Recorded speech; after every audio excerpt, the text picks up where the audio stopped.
Hello, everybody, and welcome to another episode of the 3+1 Livecast, where I am joined by my beautiful and amazing co-host, the one and only Elle Murasaki. Elle, how are you, my love? I'm good. How are you? I am well. I am well. So, Elle, we have a new little aesthetic today on the face. It's like a nice square. Square biz. It's giving. I was thinking Lady Gaga. Remember when she came to the Oscars and she was doing this? So this was my version. Yeah, we love it. Yeah, we don't know what the square is. It'll be there until it's not there, and we will endure and love it nonetheless. Tonight, we are joined with a very special guest, part two of our deep dive into the music industry and giving and amplifying the voices of independent artists. We are joined by the one and only Monty Henderson. Monty, welcome to 3 Thank, Plus One, the live cast. thank Welcome, you so much. welcome. Glad to have been invited and glad to be here. Thank you so much. Well, it's when you make good music that again, your music is there. I saw you on Instagram. I went listened to the music, and one thing that resonated with me is the soft, subtle sounds of R&B that our independent artists are still keeping alive. I feel like R&B is an endangered species. R&B is definitely an endangered species. Like you don't get it anymore, and it's also really confusing when I feel like some of the originators are now problematic in that regard. So it's a little bit hard. Who's a problematic originator? You talking about R. Kelly? R. Kelly, we could go as far back as the Harlem Renaissance era. Like when you peel back the layers and you change times, there's always going to be somebody something. Not saying that they aren't wrong, but you're looking at it through a different lens, so your perspective is already a little bit different for the time. So, I agree with you, Elle. And again, I feel as though when I even think of a male R&B singer that is contemporary in 2022, there are not a lot of people that come to mind that are really, truly doing that. So, Monty, why are you doing it? So that's a great question, and I want to also hit on something too that you guys pointed on with R&B being an endangered species. One thing I've noticed in the R&B industry today is not so much that it's endangered; it's just the face of it is different. And what happened, if I can get real music heady for a moment, then I'll answer your question. Oh yeah, Please it's do. a deep dive. Geek out. What happened was you had a lot of your black R&B artists, I guess, from the industry that was so focused on crossing over into the pop world, right? And so then they started watering down the sound of R&B, but then there was this wide open market still for R&B. And so what you see now a lot of times are white artists who are embodying or emulating a lot of that R&B sound. And so they're listening to the like they're building their fan base mimicking and emulating the sounds of popular 90s early 2000s R&B, where you have now more of our black R&B artists who are the watered down versions or more pop versions. It's really interesting to see, honestly. And I heard Selena Johnson, she actually made a comment on one of some talk show she was on. She mentioned people still want to hear soul singing, they just don't want to hear it from us. And so then you have your, if I can say your names, you have your Adeles, you have your Yeba, you have your Jessie J's, who are very soulful white singers. But then on the black side, R&B is now becoming a lot more like almost synonymous to pop or watered down. And then but on the flip side, you still have those artists who are doing their best to kind of bring it back, like her. And I really appreciate my boy, you gotta know something. Oh yeah, what's his name? I don't know, it'll come back to me. But you asked me a question. I want to answer your question. Why am I doing it? Honestly, it's what's true to me, and it's what I believe as an artist. It is our duty to reflect, what is true and authentic to us, and what also to reflect the times. And so that's just something that's innate and natural to me. And that's just the sound that I embody. And I spent so many years, I guess, trying to sound like and fit in a box. And finally, I found my voice. And I'm kind of like, this is my voice and this is what I do. And it feels very natural and true and authentic to me. So that's why I do it. Did I answer the question? You definitely answered the question, and that resonates. That sense of just like, this what I got. Like, you know what I mean? And if it lands with you, I hope you find something in it, and I enjoy that for you. And if it doesn't, then like, that's great. Keep scrolling. And that to me is what pure artistry is, when, because you have so many, for lack of better terms, robots or manufactured artists, where a label or someone will find someone that has potential and then they'll groom them into what they want them to be and what they think the industry and the market wants or needs, as opposed to some artists that you have who are just like, I'm just a grassroots, like, this is what I do. Like, I write my songs, I produce my music. There's an intricate piece of me in every portion of the production and the sounds and every note. And so that is, to me, that's the purest form of art, when it's like truly a reflection of the artist itself, as opposed to what you think the industry wants or what the market wants to hear. I mean, you've opened up a profound conversation. Yeah, you really, really have, right? So when you think, you said two things that I think are really worthy of probing and maybe going a little bit deeper. And that would be number one, when you talk about the industry plans, and not maybe even industry plans, the people who are, the industry has to groom them, shape them, and they are very malleable to being what the industry wants. Do you feel as though it is the industry and the record executives and the media that made the choice to prioritize non-Black people in the R&B field? Or is it a situation of cultural appropriation where it's the artist who should bear the brunt of that decision? I think it's a money making tactic. At the end of the day, they're wanting to make money. And so then you have, if I can say names or whatever. So you have, like, R&B for a long time, you had a lot of like powerhouse singers in R&B music, right? You had like, or you still have, they're still around. You had like Kelly Price and Fantasia and Jennifer Hudson and let's see, if on the male side, I would say Tank, but Tank, I like what Tank does. He rebrands himself. But you have your powerhouse singers who, I guess, just over the years, it was more, you go back to the industry now being more about image and again about what sells. And so then you have these older R&B artists who have kind of aged up. And so they're like, okay, we're trying to attract that market that's still buying music. And so they're finding the new fresh face and they're, who can do the dance. It's all about an algorithm. Yeah, it's really, when it comes to the industry and the labels, it's about money, and that's who they're going to pump and put out and pump the funds behind, and you're going to see them in rotation on the music videos and the radios, and they get like tons of funding and backing. And they fund hits. So hits, a lot of times they'll predict, okay, this is what's going to be a hit, and they'll put all this money behind it to make it a hit. And you hear it so many times, it's like, okay, well, I actually do like the song. So when Umbrella first came out, I was overseas. And I didn't like Umbrella, but it was the only song that I was hearing overseas. It's the only American song. And eventually I'm like, Ella, hey. And I'm like, okay, actually it's catchy. I like it. But it's so right. This is my favorite song now. Yeah.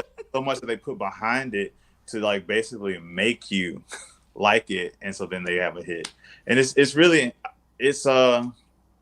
I like where the industry is going now, where you do have a lot more independent artists who are pushing their own work. And then you have your social media outlets like TikTok, for example.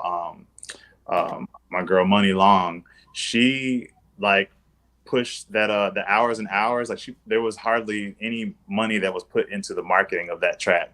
She just put it out on TikTok with the algorithms, and it just and let it do blurred. Its thing. People kept let it go. I think it's interesting that my cousin is watching the show, and the first words out of his mouth will comment is, "What's up, Monty?" But again, I think that you made some very, again, great points. Great points. I want to say this though. I think you're giving credit. You gave credit to the industry for where R&B is going with independent artists getting highlighted. I don't think the industry deserves that credit. I believe that credit fully goes to the independent artists, the talent they bring to the table, and the power of Gen Z and how they're choosing to amplify voices that otherwise would not be amplified.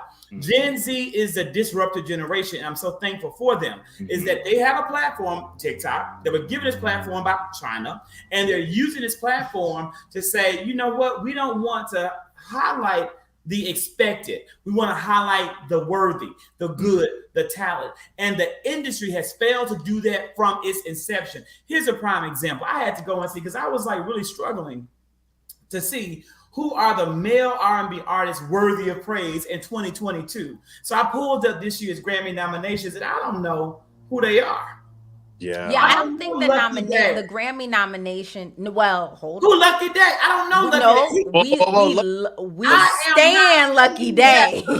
Yo, we stand a Lucky Day. I don't know him. I ain't never heard him. I'm not saying he's not good. What I'm saying is he has not gotten the exposure or the play for me to know who he is. That's what I'm saying. Well, I should know the Grammy winner. I should know Snow Algebra. Who is Snow Algebra? An amazing artist. You should definitely know Snow Algebra. I'm just saying I don't know who they are. You well, you're not anybody's demographic. Like, and I don't say what you say. What you say? I ain't nobody. I'm old. And not in that space. And not I got the money, honey, to buy. Absolutely, but people aren't. Even I've got the money is an old concept, right? Because we talked about it last week with streaming and people getting one song.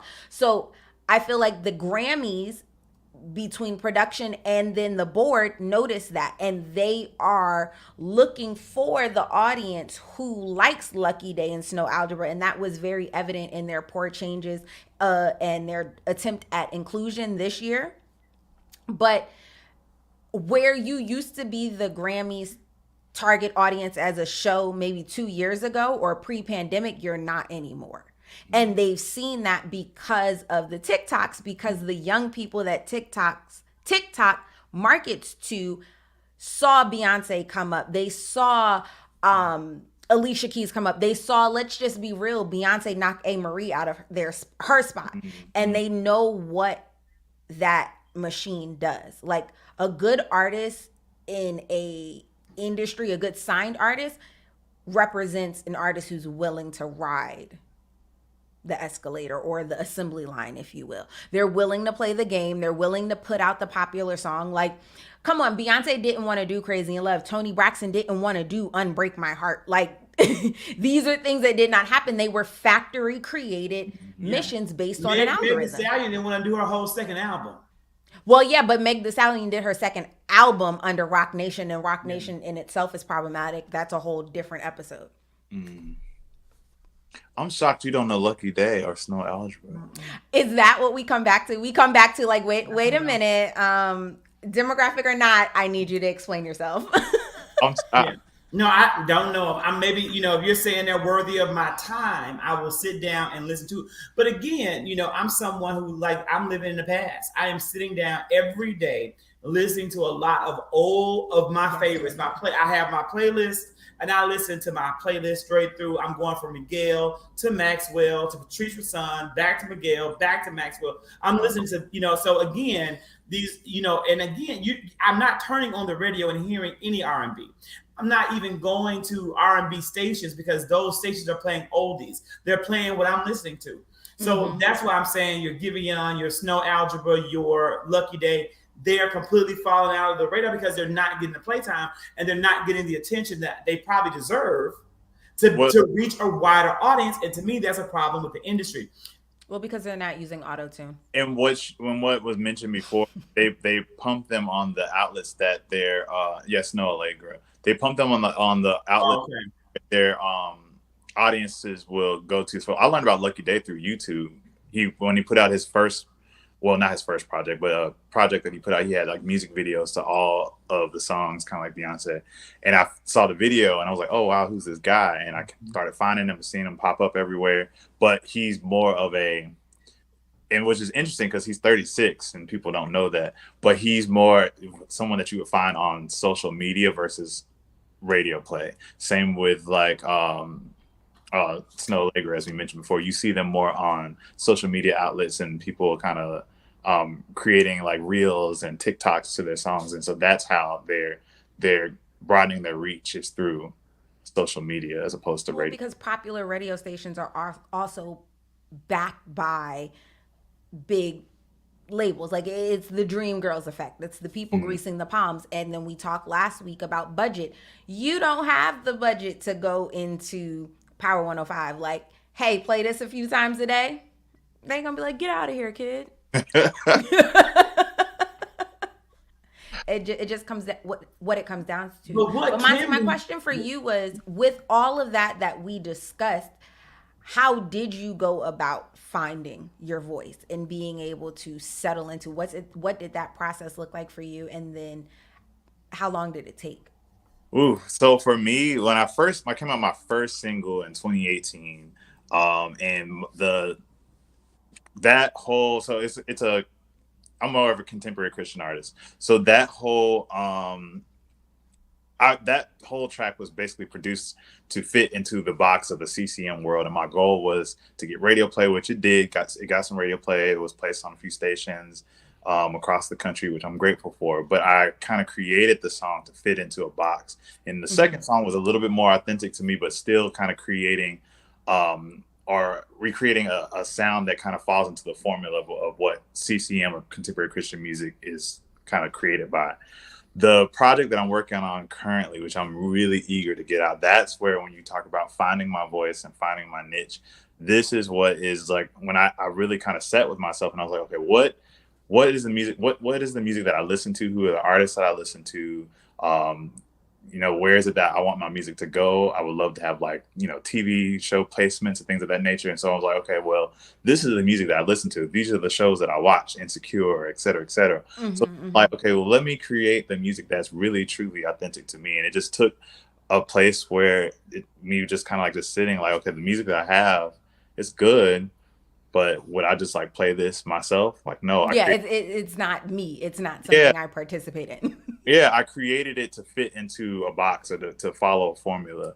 And so the time that it took, honestly, it took a couple of years of just kind of like really like being true with myself and understanding myself as a person, myself as an artist, and kind of bridging the gaps to say, you know what, we are one and the same. And I want you to convey a message. I want it to convey a feeling. I want it to reach people the way that the words and the melodies have reached me as I was writing them.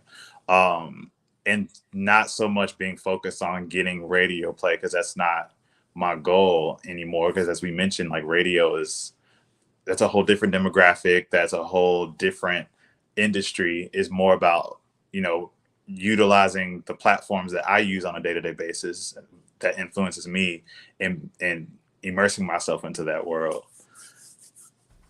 That's real. I want to know who your influences are, because when I was listening to it, I found your music because of Zach, because of the podcast. So when I started listening to it, I said, Hezekiah Walker? Like, who's here? But it gave so much. Like, as a little church girl, I felt like I could hear all of the influences. Like, I got like late 90s Kurt Carr vibes, and then Hezekiah Walker vibes, but then I got like the influence of like maybe a Ty Tribbett in there type situation, and very heavy on the Major. I got real Major vibes. Okay. I felt like if you and Major did a project, that would give me what I needed it to give me. Okay. So my influences before, and I won't say that they're no longer influences of mine, but before it was, I don't know if you guys know him, but Anthony Evans.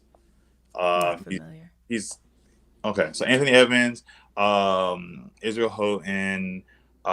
Very heavy on I got those vibes too. Also, there are two other artists. Well, there was a group back in the day, like in the 90s, called, their name was Anointed. Mm-hmm. Okay, so Anointed. So when I served for the sake of the call. Yeah. So I served on the worship team at Lakewood Church down in Houston, Texas for about 3 years. And so the brother and sister, Steve and Deidre Crawford, they are worship pastors at Lakewood Church. So they actually were very, very big influences of me as an artist. And Israel Houghton was also there also. But I'd say now more of my influences are R&B. Definitely Lucky Day, which is interesting that you mentioned him. Bruno Mars, John Legend. John Legend circa who? Right, because he has different phases. So Right. the Thirst song that you heard, and a lot of times people, as the song opens up, people have called me and said, "Oh my gosh, this is giving me like John Legend," which was more of his what was that? What album was that? With the Save Room for My Love. Okay. Okay. Circuit, that was more of an influence of how I kind of introed into that song. But definitely John Legend with the kind of the raspiness. Now I'll say Frank Ocean, Her, and I would say that kind of sums it up. I have more of a. I can't wait for y'all to hear this new music because it definitely has more of your. It's good. I can't explain it, but when you hear it, if you can pick out those people that I just named, you'll be like, okay, yeah, I hear what he's talking about. I can hear the Lucky Day. I can hear the Her. I can hear the Bruno. So it was Get Lifted. Say it again. I'm sorry. Once again. Once again.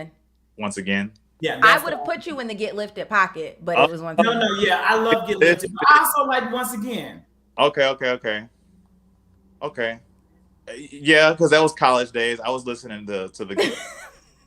So this is the question that I have, right? So what I want to know is what can we do as lovers of good music to better amplify the voices of the independent artists that we love, as well as support those independent artists. So that's what I want to say. Now I'm what I'm doing is this is what I'm doing. I'm create a whole platform to amplify the marginalized voices. So for those who are watching, if you don't follow, you need to subscribe to the 3+1 YouTube channel if you're watching on YouTube. And even if you're on Facebook. Take this moment to subscribe and ring that bell. Ring the bell. Because the whole focus of this platform is to give voice to marginalized communities, whether you're Black, brown, people of color, religious minority, LGBTQI+, whatever it is to give highlight and exposure, because too often mainstream media sources don't give any insight to these communities. So that's the whole point of building that. That will be the whole focus, of why we exist, so that you can, if you're watching and you follow me, or you're watching, you follow Elle, now you can watch and follow Monty. You know him, you are getting to on a deeper level. So, but Monty, what else can we do? Like, what can people do to support you, support independent artists, and really amplify the voices of these beautiful musicians that are out there who are going unheralded, who are having to finance their own work and pay for their own art? Honestly, streaming is major. And not just streaming, there's like one time I tell some of my friends that are my supporters, take an evening and just put it on repeat, turn the volume. You got to put that thing on repeat. You got to let it work. Getting those streams up when we're talking about algorithms is major, because the platform itself, the way it's wired or engineered, is based on the number of streams that it gets. It kind of pushes it higher up on the list. So streaming, now that we're in the world of social media with TikToks and Instagrams, you have your reels and things of that nature, creating reels with that song playing in the background so that it gets the plays and it gets the exposure through the reels. Because I posted one time when I first released Thirst, I posted a reel just randomly, and one night I looked up and it had like 6,000 views on it, I was like, oh, that's great, like this is awesome, because it's able to travel a whole lot further than an Instagram post or a story, because the reels, I don't know how the algorithms work, but it goes out into the universe and it does it does what it needs to do.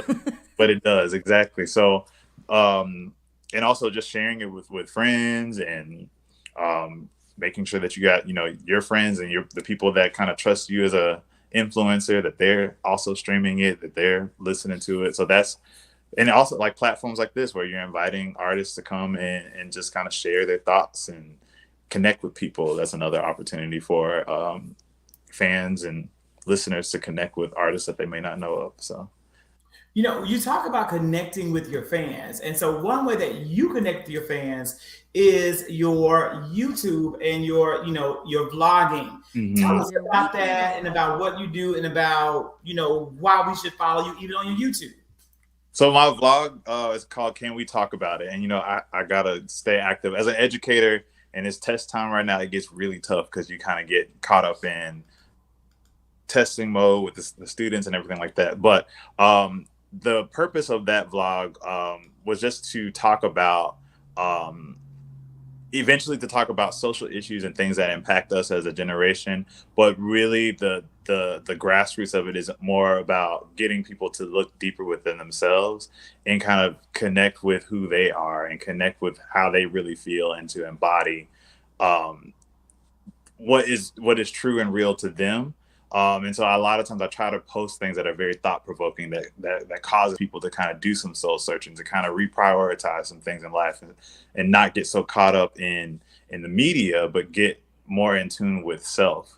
And that's really the purpose and the intent of Can We Talk About It? And so I use that as an outlet also to connect with supporters, because I want them to also, when they listen to the music that I create, to be inspired and to allow it to connect with them, and to allow it to do the exact same thing that a conversation does on Can We Talk About It? And I always do my best to make it feel more like a conversation versus me just talking at them, but like asking those questions and mentioning or saying the things that I know that people think often, so that it connects and it resonates. Touching on the everyday real life issues that we all deal That, with, that everybody has to talk about, everybody yeah, has to go through, but nobody wants to talk about. right. Not nobody, because I'm gonna talk about them hardcore, but not Monty does a much. I think you're way more relatable. You do a phenomenal job, and your blog is very relatable. I have a Mercury in Sagittarius. I'm not as my communication always comes across real hard, like a fist in the face. Now, Well, I liked it because we don't normally see a lot of Black men occupying the blogger space. Mm-hmm. Moreover, actually talking and being vulnerable. Mm-hmm. That's not something we get from the Black male on a regular Yeah. basis. So to see that, and then when we do get it, it's like, the Joe Buttons of the world telling us as women what we could do better, as opposed to just speaking from your point of view, And so that was definitely appreciated when I found your content. Yeah, and it's about getting you to turn the mirror on yourself. Like I posted this one about dating, and like just talking about the things that we don't talk about when it comes to dating, like millennials that I know. All my friends, we struggle with dating, and so I did a whole vlog about it. Like, why do we struggle? Like, why do we demonize the friend zone so hard? And we like, oh, you got friend zone. Like, nothing's wrong with being in the friend zone. Like, what's wrong? one of your most popular videos. I am terrible at dating. And so as we talk about it, that's a great segue, I think, into talking about something that we do every week on 3+1, the live cast. So if the first time watching us, every week we do and run down just some major issues and news stories, and we got 3. Now, hopefully, Monty, can you join us for Instagram for the after show shortly after? Yeah, It's going to be a long time, but I also want to introduce We won't you to hold your sugar. So what happened? Said we won't hold your sugar. We won't hold you. We won't hold you long. Monty, now, were you born in California? Are you a native Californian? I am not from. You know what's? I've gotten that from a few people. I'm not from California. I've never lived in California, so I've created content in California. Oh, content there. Where you live? I live in Dallas, Texas. In Texas. Yeah. And he go to Lakewood. Well, I know he referenced Lakewood. I went to Lakewood too, but I don't live in Dallas, Texas. But I have gone to Lakewood and posted about it. Still have it posted. Y'all don't let the homeless people, wouldn't let them in the church, but I didn't. I didn't take down. I cannot undo the fact that I have been a huge Joel Osteen supporter, and I listened to his. I'm a very honest person. I listened to the sermon on Sunday. It was beautiful. It was one of my favorite Joel Osteen sermons, but it may have been speaking to me directly. But one thing that we do is we always talk about the news of the week with the up, which is the good news, the And the down, which is bad. not so good news, the clown, which is foolish news, and then we go into either sometimes the best of us and then products that we love. Now, Elle, I know you're gonna have a great lineup for us in the after show, but can You you know think it. of what I would identify as this week's the up, the good news? You're gonna be shocked. I felt very comfortable and no. I thought okay. Now, let me tell you why. I knew you would be shocked when you saw the one and the only Bhad Bhabie. And I know that all of the people watching are shocked too to see Bhad Bhabie here as the good news of the week. Jaw dropped. But let me tell you this young artist supposedly just turned 18. Now, I'm not saying that I believe that she just turned 18 because I feel like when she was telling me to catch her outside and catch them hands, that she was clearly, she couldn't have been 13. That was about 5 years ago on the Dr. Phil show. Mm-hmm. But this young On woman, the ever problematic Dr. Phil. the ever problematic Dr. Phil with the ever problematic black fishy back Bobby, Black Bobby, Bhad Bhabie, my bad. She's not the Black Bobby, she's the Bhad Bhabie, Black Beatles in the City. So what she did was on April the 1st, the one and only Black Barbie, whatever, she created her OnlyFans. She claimed as soon as she turned 18, and she has broken every record ever set by any content creator on the platform. This woman supposedly has earned $50 million in OnlyFans revenue in 25 days. And I am saying that is good news because number one, I support and believe in the sex industry because sex work is work. And I'm not saying that she's shown anything because I don't have an OnlyFans subscription. My money would go to someone like Monty, an independent artist, or I'm going to give it to the Lord when I pay my tithes instead of giving to the OnlyFans. But I'm always proud to see a young person who was able to capitalize on any opportunity that they're given. She was given an opportunity with massive virality from telling people in the Dr. Phil audience to cash her outside. And she has turned that into a $50 million payday. And no matter what we may think about what she has done or what she's doing, that takes savvy and strategic thinking. And it really does. And when I look back and reflect on the Bhad Bhabie's bad episode of Dr. Phil, you can tell that this girl didn't come. This is not no Kylie Jenner. This is no Paris Hilton. This girl came from humble beginnings, regardless of race and regardless of privilege and regardless of situation. And for her to now be a millionaire at 18, I can't do anything but say this is good news. A millionaire, and then immediately invested it in dirt, immediately put it in the ground and purchased property. And I love that. Like, God ain't making no more land. So you better get you a hold of some and get you a hold of some real quick. And I think she did that. My only question is, I would like to know, when they said she paid in cash, was that she paid in cash because she was able to pay up front, or like, did we build an established credit along the way?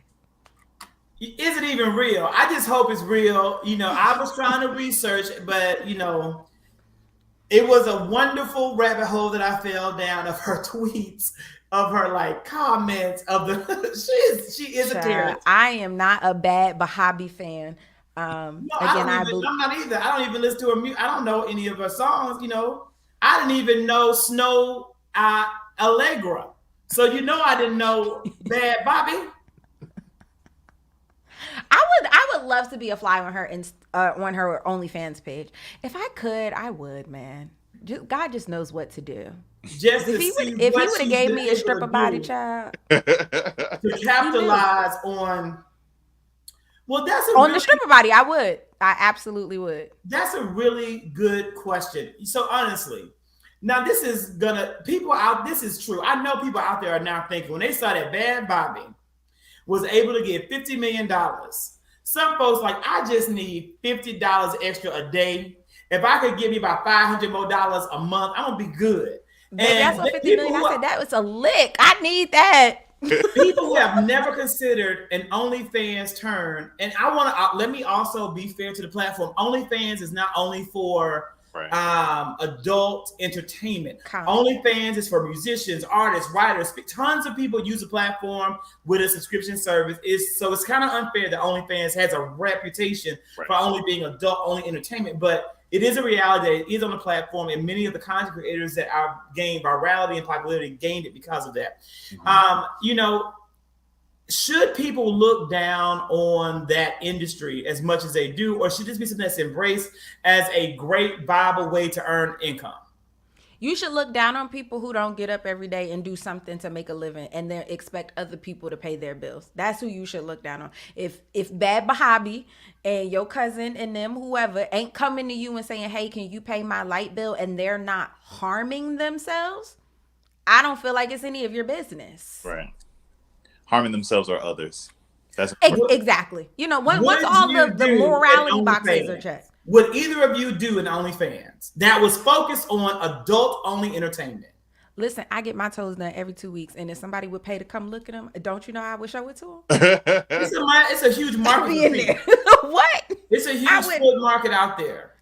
Yeah, I would absolutely. There is someone told me that there is someone on OnlyFans who reads books in the nude, and they have like thousands of followers, and they just sit and read a book with no clothes on.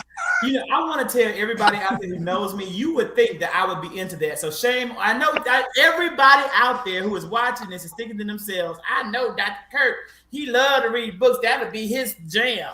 Well, not they harming the family name. You don't know me like you think you know me. A la Brandy. I feel like harming the family name is the way, because it could be looked at as creating generational wealth. Listen, I'm just throwing that out there. What are you doing with them finances when you get them? Now, see that I listen. You never mind. That's a finance class for another time. One thing that I really love about millennials and also Gen Zers, as an educator, I'm not the one that pushes everyone into college. And, a lot of times we're taught as educators, we're getting them ready for, college and career readiness. But I'm like, there are so many other avenues to make money and to be lucrative and to be very profitable. It's more about finding your passion and what connects with you and what is your niche. And so I applaud, the younger generation who they're going out on YouTube and they're, creating wealth for themselves, and they're not even going off to college. Some of them choose, I do promote like finish high school, because it's tough to like not do it, finish high school. But I'm so sorry. What? Oh Lord. But college may not be the direction that you need to go into, and so capitalize on the outlets that are available to you. Again, as long as you're not harming yourself or harming others, because I'm not, if you're selling drugs and stuff like that. I am so thankful that Gen Z is they're the great disruptors, and I'm so thankful that the technology platforms exist that allow them to be the great disruptors. And I'm really appreciative of that. I love it. I really think that is good news and is a good thing. James said, my point is I love porn. I don't know if I can even say that, but I did. I'm not going to lie. People that are close to me know that. But I would have a problem if I saw my mother, sister, cousin, or aunt doing it. Well, James, don't go looking for that. And maybe you will not. You just got to click that X and keep moving. I was about to say, and you also have to subscribe. So, like, it's not like, it's not like you're gonna log on the internet and your aunt is gonna be like, "Woo!" Like it's not that. It's not Girls Gone Wild. You have to want to be there. One thing that I'm gonna share. This is an exclusive for the after show. Yeah, it's gonna be. I really got it. I made a list, right? I think somebody on TikTok was mad. People hate me, and they were saying, "All you do is complain and say negative things. You never say anything positive." And I decided, well, you know what? I'm going to make a hate list of all the things I hate. And so I have it in my phone of everything I see that all of a sudden I hate. And I'm going to share the hate list on Instagram. But I want to share one because you said it. You have to choose. Number one, it's 1, 2, 3, 4 things. This is the 4th thing that came to mind. I hate naked people on Instagram. Let me tell you something. I can agree with you. I should have a choice. I shouldn't see you on Instagram, Facebook, or anything that is not adult oriented, showing yourself in your underwear or anything that's provocative. I don't want to see it. And it makes me very angry. I hate that. I hate um naked healers on Instagram. I don't like the like we're opening your sacral chakra. And more power to it because there is that and that is an avenue. What I'm saying You better is not even think all of the y'all ain't sacral on the chakra no avenue. more. Exactly. Some of y'all not that. Some of y'all is just doing it. Or Uh, blowing. I'm sure that Aunt Gertrude in Geriatrics Girls Gone Wild is somebody's bag and somebody's cup of tea. But again, Yes, but they would have to subscribe. they would have to literally be searching for geriatric granny girl gone wild in order Where to is Jessica from 1996 Girls Gone Wild April video? correct, correct. But you guys, Monty, you did a great job. I appreciate the transition that you gave into tonight's down. You said college isn't for everyone, although many of us have already made that choice and we are living with that debt. Well, there was great hope brought to the world this week from President Joseph R. Biden and the Democratic Party about loan forgiveness. It was leaked. It was shared widely. The people began to celebrate and shout. But Joe, not to be done by the rumors, brought his geriatric Aunt Gertrude butt out and came out and said, "Oh no, I'm not forgiving a thing." Look at that. I just want to blow this pitch. Look at that face. Look at his face. This is the face of a man who wants to deny my family their chance at generational wealth because I live in a student loan hole to gain an education that America promised me will help make me great, help make me be seen as equal, and none of that has come to pass. But this man's going to say, we ain't going to forget them loans. This to me is a big down, although I will be fair and discuss the other side as well. But I want to know before I give you the devil's argument, because to me, it is a devil's argument. What are your thoughts about the decision right now to not forgive the $50,000 student loan debt that he could? I mean, I voted for him. The Democratic Party hates themselves. Wait, you said you didn't vote for him? That's why I voted for him.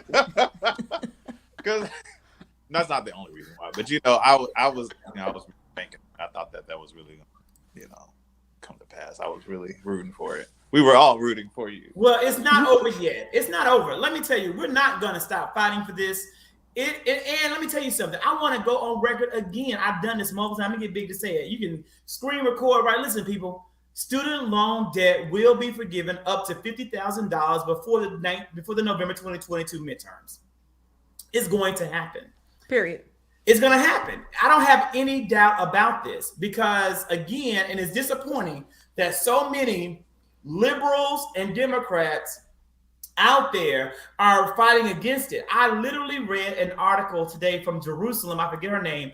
Her name is Jerusalem. She is a writer for The Atlantic. She's a young Black woman, I think. And she literally was outlined all the reasons why this should not happen. How forgiving student loan will be more detrimental to Biden's reelection and to the Democratic Party in the midterms than anything else he could do. Her argument, she said, and this is the argument I want to share, that Jerusalem said that number one, it's only going to benefit 13% of the American people. Jerusalem also said that it's not going to give Biden the bump and poll numbers that he wants, and it's going to hurt the American economy because there'll be more money available to keep inflation up. And so if you want prices to go down, people will need to have less money in their pockets, and forcing people who are already cash strapped to pay student loans will make the economy better. Well, possibly so. It will make the economy better for those who are already thriving. And that is unfortunately how capitalism works and how people like you, Jerusalem, perpetuate a slave mentality to keep us slaves to a system that will make the wealthy wealthy and make the poor continuously overworked, underpaid, and overburdened. And it really makes me angry. Also tonight, I watched on at the very beginning of the Joy Reid show. What's that old man who come on after Joy Reid? Not right after Joy. He comes on at 10 o'clock. I don't know. I don't watch MSNBC. I know you don't. I mean, it's not Chris Wallace. Anyway, it's the old man, right? The old man comes on there and he was like, I don't understand why these young Gen Z progressives are saying that if they don't get what they want around student loan debt, they're just not going to vote at all. Well, guess what, old man on MSNBC? I am not in Gen Z. I am a Zennial, right between Gen X and the Millennials from 1980. And I'm telling you right here, homie, I'm not going to vote for Joe Biden either if I don't get the student loan forgiveness, because this is something that you can do. And this is something that can make a massive impact on people who are in debt unfairly as well. And this loan debt it impacts minority, black and brown communities more so than anybody else. This is the part of the reparations that are owed. So I'm not Right, because they were the community that needed to take the loan. But how can you say whether it's 13% or 3%, it's a $1.7 trillion swing. Like even at this 13% group, what? Anybody can have a pen nowadays, huh? Is that what it comes down to? Because there's just no way that freeing up that money for that majority of people won't equal votes. Because if we're just going to be really real about it, that demographic of people normally live in an overpacked house, right? Where there's multiple voters in that house. It's an immediate trickle down. Like, no, this is what this house is doing. So you can already multiply the 13%, and then you're freeing up money in a community where you want them to put that back into the economy, and they're not going to put it back in at the same time. So it's not going to be this $1.75 trillion rush of money into the markets, because most of these people are trying to generate generational wealth. So it's going into bank accounts where you were going. Okay. All right. Absolutely right. Absolutely right. This is a down. And so this is what I hope. I hope these rumors are unfounded. I hope that this is not the case. I hope that people are running, because one thing that Biden doesn't typically do is get up himself and open his mouth and say things like this. He says things like so I'm hoping that he's going to get up and say the right says thing. Things like stupid motherfucker. On the hot mic. So hopefully someone's going to give him a cool mic, and he's going to get there and say, we are going to forgive student loan debt because we just gave Ukraine an additional X number of billions of dollars. Oh, no, 33 billion. Which allegedly they are supposed to be getting from the seized money from the sanctions. I just feel like I was taught that you're not in a position to help others until you have helped yourself. And like, America is not helped. And it's not that what's happening in Ukraine isn't important. And it's not that those human beings don't need some assistance in the war. And like Biden said today, money in their pockets. But your American people also need money in your pockets. Like, gas is trending up 11%. We don't have memoriams on power bills where people are paying almost 56% more for their gas delivery charge than their actual gas that they're using. And they are going to these jobs that have not issued any raises. So there is a lack of money in the American people's pockets, as Biden said today. And we need help. So I don't necessarily know if we have an additional $33 billion, especially when we also haven't finalized our debt ceiling issue. And I don't think people remember that, but okay. And I can't say that I disagree. He's going to have to do a better job. And this is someone who's a hardcore Biden supporter and a hardcore fan. Like, I have been riding with Biden and standing behind him, but I'm telling you, it's getting crucial. The things that you're doing, President Biden, to cater to this middle group of people that don't exist, it's not working. The independents that are out there, they're not moderate voters. You're living in the 90s. The independent voters today, they're not moderates, they're Gen Z. They're young people that don't affiliate with the Democrats or the Republicans. They're young people who are out here saying, I hate all of you because none of you can do anything for me. Those are the votes that you need to be lobbying to get, because they're the ones who don't have any loyalty to the Democratic Party and are going to stay home. That's where you're going to lose or where you're going to win in the 2022 midterms. And I'm telling you this, I'm going to There's no way he comes out the midterms if he does. Like, let me tell you something. No way. If if the Democrats lose control of the House and or the Senate, Joseph R. Biden should not run for re-election because you have failed to capitalize on an unheralded opportunity. And it's not that you didn't do a lot of great work or your administration. It's not that you didn't achieve a lot of great things or your administration, because you did. It's because you were not able to manage the people that work for you to get the message out.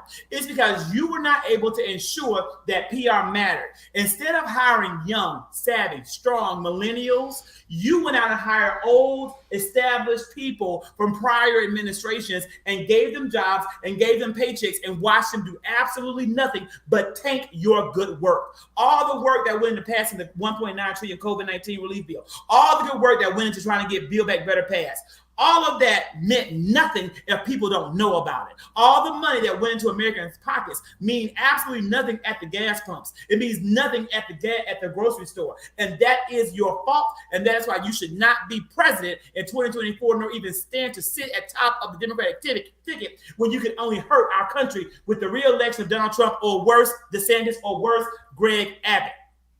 Well, my thing is, I don't understand how he came from the trail with Obama, who at that point revolutionized his team and had so many of these young people in his ear and in his office from a local level of his campaign all the way up. And then you come back in, well, you ride the coattail of being Obama's vice president to secure votes. Let's not forget that. And then you come in and like you've learned nothing. And I hate that journey for us. I hate that journey for us. And so, I agree. And so that's the night. That is the down. Okay. And from the down, we go into the clown. And I know Elle will talk more about this clown on the after show, but I had to bring it up tonight. Tonight's the clown is Bravo. And let me show you why. Well, hold on. I'm so excited. Technical difficulty with the mouse. Look at that. While we have our technical difficulties, Monty, did you have a pop culture, current event, news, whatever, down this week? Pop culture down. Ooh. I can't. Y'all don't put me on the spot. So much of my life, the drama that fills my life is my job. So I'm always dealing with student drama and other teachers drama. So pop culture downs. I see right here, so I'll connect it to this. They did the reveal of the cast from the Real Housewives of Atlanta, and I will say I used to watch that show. And so, seeing that Portia is not there, and a few of my other favorites that kind of were the anchors for me. It kind of like, I don't foresee myself watching this season. So I would say, are we talking about the downs, or are we talking about the clown? No, that's the whole clown. Ain't nobody gonna watch it. Okay, yeah, I don't foresee myself watching it because my anchors aren't there. I mean, and I've never been a Kenya Moore fan, so I just can't.